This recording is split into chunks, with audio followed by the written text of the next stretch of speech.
1945 में क्रिसमस की रात अमेरिका के वेस्ट वर्जीनिया में एक ऐसा वाकया हुआ जिसे आज भी याद किया जाए तो रूह कांप उठती है। जॉर्ज सॉडर नामी शख्स अपनी बीवी जेनी सॉडर और 10 प्यारे बच्चों के साथ क्रिसमस का जश्न मना रहे थे। हर चेहरा खुशी से रोशन था, लेकिन कौन जानता था कि ये रात एक बुरे सपने में बदलने वाली है। एक ऐसा नाइटमेयर जो आज तक एक ना सुलझने वाला मुअम्मा बना हुआ है। हुआ कुछ यूं कि रात के करीब 1 बज रहे थे जब घर में अचानक आग भड़क उठती है। जॉर्ज और जेनी अपने 4 बच्चों को लेकर बाहर भागते हैं, लेकिन ऊपर कमरे में सोए 5 बच्चे हमेशा हमेशा के लिए कहीं गायब हो जाते हैं। ना कभी उनके जिस्म की हड्डियां मिली और ना ही कोई और निशानात। क्या वो वाकई आग में जल गए या किडनैप हुए? क्या ये आग वाकई में एक हादसा था या इसको खास प्लानिंग से लगाया गया था? ज़ेम टीवी की वीडियोस में एक बार फिर से खुशामदीद। नाजरीन, ये सिर्फ एक कहानी नहीं बल्कि एक ऐसा राज है जो आज भी दुनिया को हैरान किए हुए है। आइए इस अनसॉल्व्ड मिस्ट्री का एक एक पहलू समझने की कोशिश करते हैं। जॉर्ज सॉडर एक हार्ड वर्किंग इटालियन इमिग्रेंट था जो इटालियन डिक्टेटर बेनितो मुसोलिनी के सख्त खिलाफ था। यही वजह है कि वो इटली छोड़कर अमेरिका में रहने पर मजबूर था। इटालियन डिक्टेटर के खिलाफ खुल्लम खुल्ला बातें करना उसके लिए मुसीबत बन सकता था, लेकिन उसने कभी भी डर नहीं दिखाया। अमेरिका में वो ट्रकिंग का बिजनेस करता और खुशकिस्मती से उसका अपना घर भी था।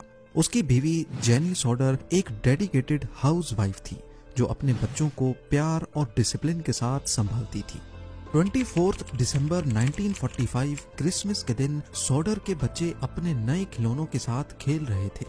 रात होती है और ऊपर के कमरे में 5 बच्चे अपने बिस्तर पर सोने के लिए चले जाते हैं। रात के करीब 1 बजे जेनी को घर में धुआं महसूस होता है। जब वो देखने जाती है तो मालूम पड़ता है कि किचन में किसी वजह से आग लग चुकी है। जॉर्ज और जेनी अपने 4 बच्चों के साथ बाहर निकलते हैं, लेकिन ऊपर के कमरे में सोए 5 बच्चे अंदर ही रह जाते हैं। जॉर्ज ने उनको बचाने की हर मुमकिन कोशिश की। जब जॉर्ज सॉडर 2nd फ्लोर की विंडो की तरफ भागा तो उसने देखा कि उसकी सीढ़ी अपनी जगह से गायब थी। फिर सोचा कि वो अपने कोयले के ट्रक का इस्तेमाल करके खिड़की तक पहुंच जाए, लेकिन जब इग्निशन ऑन किया तो ट्रक भी स्टार्ट नहीं हुआ और दूसरा ट्रक भी काम नहीं कर रहा था। जो लोग वहां मौजूद थे उन्होंने फेयरविल फायर डिपार्टमेंट को कॉल करने की कोशिश की, लेकिन बदकिस्मती से कोई जवाब नहीं मिला। बाद में जब किसी तरह फायर चीफ से कांटेक्ट हुआ तब भी फायर ब्रिगेड हादसे के 7 घंटों के बाद पहुंची। सबको लग रहा था कि किसी वजह से घर में आग लगी जिसमें 5 बच्चे जलकर इस दुनिया से चले गए। पर यह केस जितना देखने और सुनने में नॉर्मल लग रहा था, ये उतना ही ज्यादा पेचीदा भी था। अगली सुबह जब इन्वेस्टिगेशन शुरू हुई तो ऑफिशियल्स ने भी ऐसा ही कुछ बयान देकर केस को क्लोज कर दिया। उनका कहना था कि आग लगने की वजह से बच्चे जलकर खत्म हो गए हैं। पर यह बात सबकी समझ से बाहर थी, क्योंकि इंसानी जिस्म की हड्डियां 800 डिग्री सेल्सियस के टेम्परेचर में भी राख नहीं बन सकती। खास तौर पे हड्डियों के वो हिस्से जिसमें कैल्शियम होता है, जिसमें इंसानी दांत भी शामिल हैं, वो तो फर्नेस के अंदर भी राख नहीं बनते। तो फिर ये कैसे हो गया कि सॉडर के घर में आग लगने से 1 नहीं 2 नहीं पूरे 5 बच्चों की ना हड्डियां मिली ना ही कोई दांत। बाद में फॉरेंसिक जांच से भी ये बात कंफर्म हो गई कि आग लगने की ड्यूरेशन, उसका दौरानिया इतना ज्यादा नहीं था कि हड्डियों को राख बना सके। ये बात काफी तशवीशनाक थी। तभी इन्वेस्टिगेशन रिपोर्ट को सॉडर फैमिली ने उठते साथ ही रिजेक्ट कर दिया। इन्वेस्टिगेशन टीम ने आग लगने की वजह किचन में शॉर्ट सर्किट बताई, लेकिन जॉर्ज सॉडर का कहना था कि उसने हाल ही में सारी नई वायरिंग करवाई थी और सवाल ही पैदा नहीं होता कि उसमें कोई खामी रह गई हो। जॉर्ज सॉडर ने जब हादसे के उन लम्हात को वापस याद करने की कोशिश की तो उसे कुछ ऐसी बातें भी याद आईं जो किसी गड़बड़ का इशारा दे रही थी।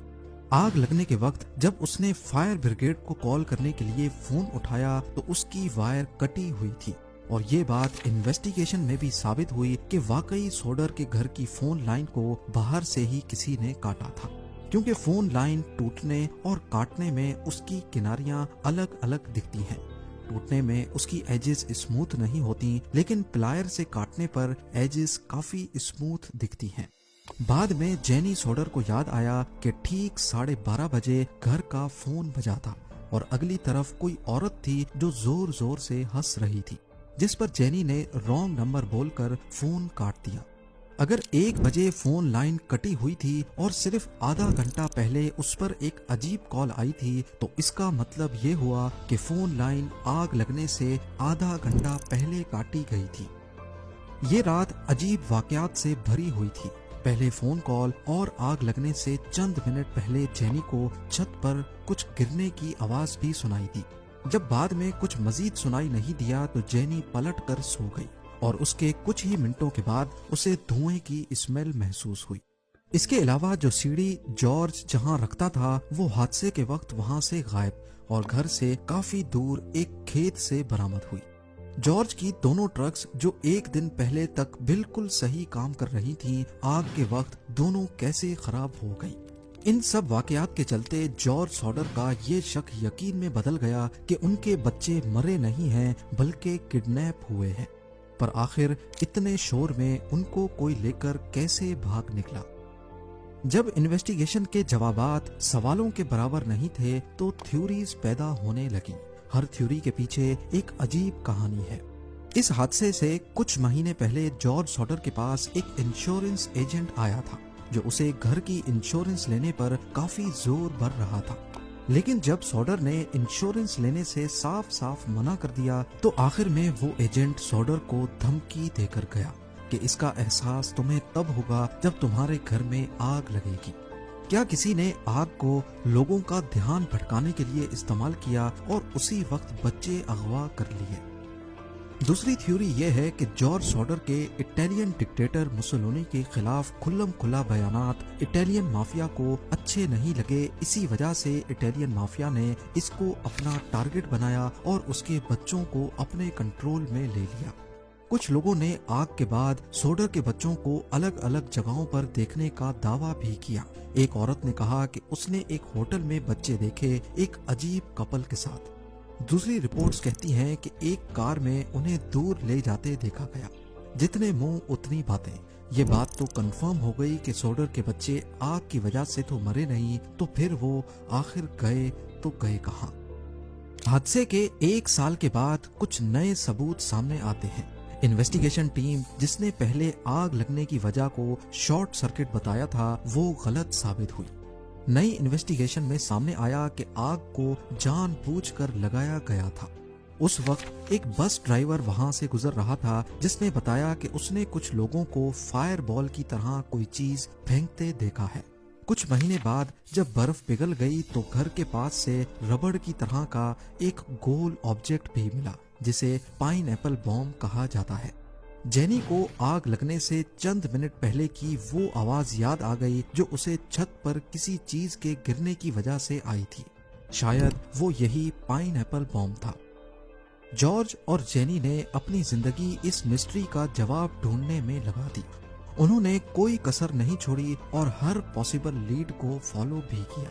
उन्होंने एक बड़ा बिल बोर्ड बनवाया जिसमें मिसिंग बच्चों की तस्वीरें और एक रिवॉर्ड का वादा भी किया।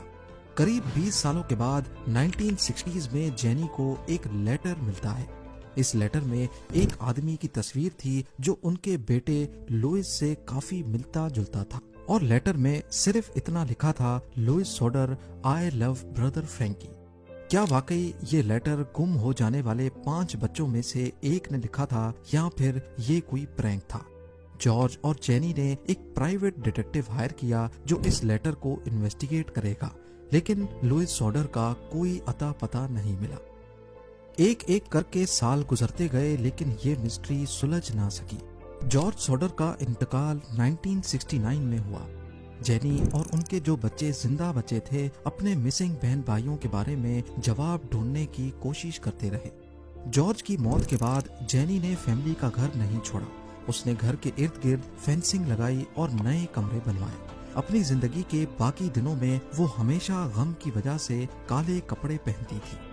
1989 में जेनी की मौत के बाद फैमिली ने वो पुराना और घिस चुका बिल बोर्ड जो मिसिंग बच्चों के लिए लगाया गया था आखिरकार उतार दिया। क्या सॉडर बच्चे एक ट्रेजेडी का शिकार हुए या किसी बड़ी साजिश का हिस्सा बने? ये एक ऐसा राज है जो शायद कभी सॉल्व नहीं हो पाएगा। उम्मीद है जेम टीवी की ये वीडियो भी आप लोग भरपूर लाइक और शेयर करेंगे। आप लोगों के